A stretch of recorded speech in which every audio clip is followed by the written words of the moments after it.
hambalyo beeldaajiya madaxweynaha dowlad goboleedka Puntland mudane Cabdiraxmaan Maxamed Maxamuud Faroole ayaa munaasabadaasi kaga cududaartay ka soo qaybgal la'aanta uusan ka soo qaybgalin waxaanu khadka telefoonka uga hambaliyay beeldaajaha cusub ee la doortay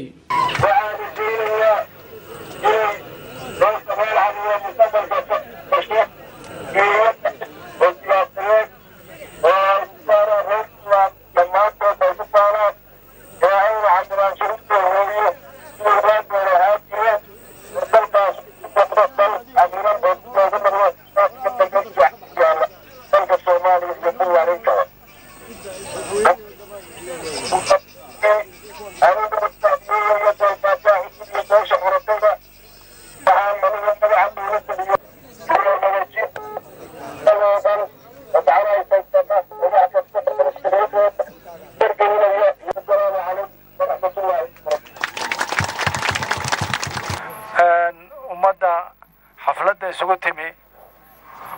oo noocyo badan waana hebel u gaarin oo ay ka mid yihiin isimada iyo nabadoonnada iyo dowladda baarlamaanka iyo madaxweynihii hore iyo aduu in yar oo kooban aan ka magacaabi karo hase ahaatee bulshaweynta reer Caluule ay ugu badan yihiin waxaan ku salaamayaa salaanta islaamka assalaamu calaykum waraxmatullaahi wabarakaatuh salaanka bacdi waxaan aad ugu faraxsanahay xafladan oo munaasabadeedu tahay beeldaaji yaasiin beeldaaji Ismaaciil beeldaaji yaasiin oo aan aad iyo aad looga soo shaqeeyay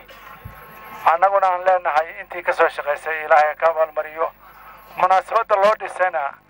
iyaduna tii meel madha insha Allah ilaahay ka dhigo oo dadku ku baraaray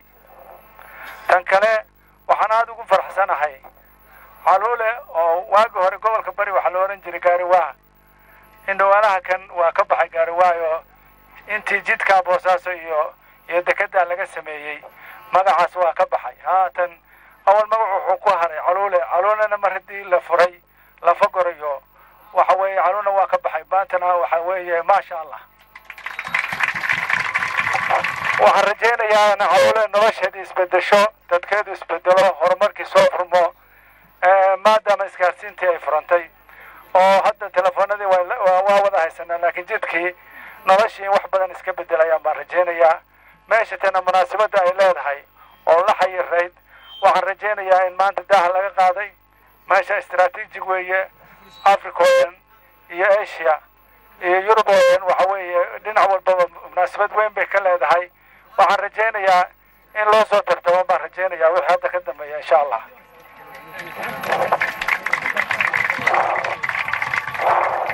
waxaan aad ugu faraxsanahay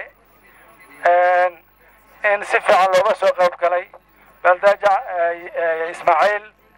oo rag badan oo aan halka meesha ka garanayo reer Abdeexaan iyo reer Baargaal iyo reer Bareeda iyo munaasabad basta reer Caluule iyo qoonka xaabo iyo dhurbo iyo marxayo iyo kulli baan raggeedii arko aad baan ugu faraxsanahay sida aad soo raacsantiin waxaan rajaynayaa in Ilaahay inoo aqbalo annagana waxaan rajaynaynaa Ismaaciil inuu noqdo insha Allah nin xilkiisa ka soo baxa oo Ilaahay u fududeeyo madaxweynihii hore Puntland General Adam Muuse oo xilligii xukuumaddiisa ay gacan weyn ka geysatay furidda wadada la fogoray ayaa lagu soo dhaweeyay mikrofoonka waxaana dadkii halka joogay uu uga sheekeeyay sheeko dhaxmartay isaga iyo eedadiis xilli ay ku safrayeen wadada u dhaxaysa Caluule iyo Boosaaso waxaana uu mahad balaaran u celiyay dadkii soo agaasimay munaasabada cali masaarka beeldaaji Ismaaciil waxaan rabaa taariikh yar inaan idinka sheego aniga oo jira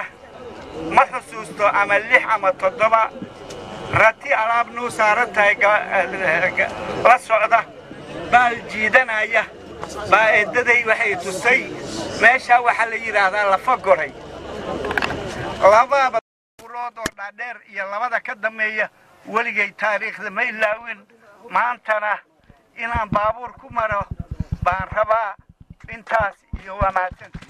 madaxda ka soo qayb gashay munaasabadaasi oo aad u fara badnaa waxaa markii dambe suurto gashay in khadka telefoonka uu soo galo madaxweynihii hore ee Soomaaliya mudane Cabdullaahi Yuusuf Axmed oo halka hadallo kooban oo waxtar leh ka jeediyay.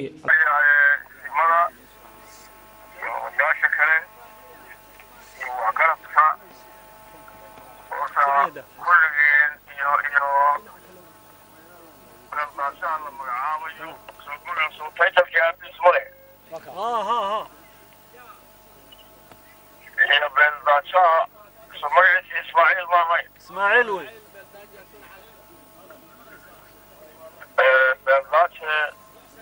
اسماعيل خيرك وياي بلداتها oo dhan waa u hambalyeynaya مقبول ان شاء الله hambalyada kadib bلداتها cusub waxaan u rajaynayaa cimri dheer iyo caafimaad iyo xilkaas maanta loo dhiibay ilaahay inuu ku reebayahay uu ku garab dhaco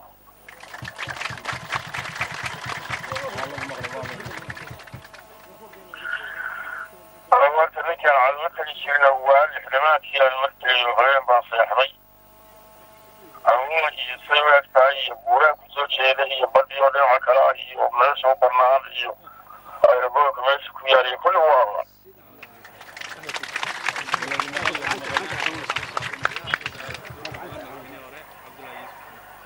run intayna khiyaameeyeen bay waxay ku hareen awowgeen bareedu ka soo degaya meesha awow ka soo degay bay ku hareen intaydii kalena miyii bay noo direen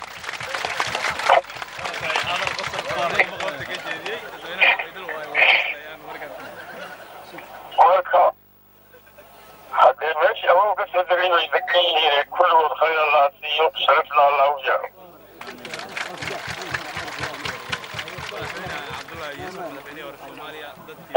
innaguna waa inaynu farxadda iyo hambalyada iyo u hamballo qaybsanaa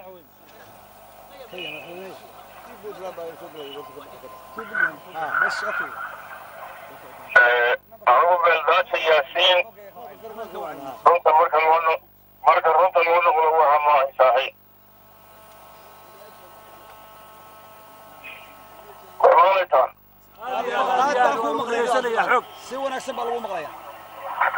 beeldaaja yaasiin allah u naxariistiya saaxiib baan ahayn marar badan baan maaragtay iskaashanay weligay ilaagu maayo waxaan rajaynayaa ismaaciilna inuu sii aabay noqdaa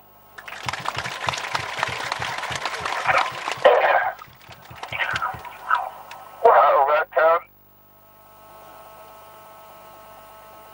hadda yaman baan kala soo hadlaya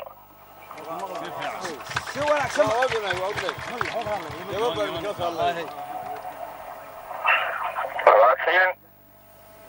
waxay ii tahay roodila jooga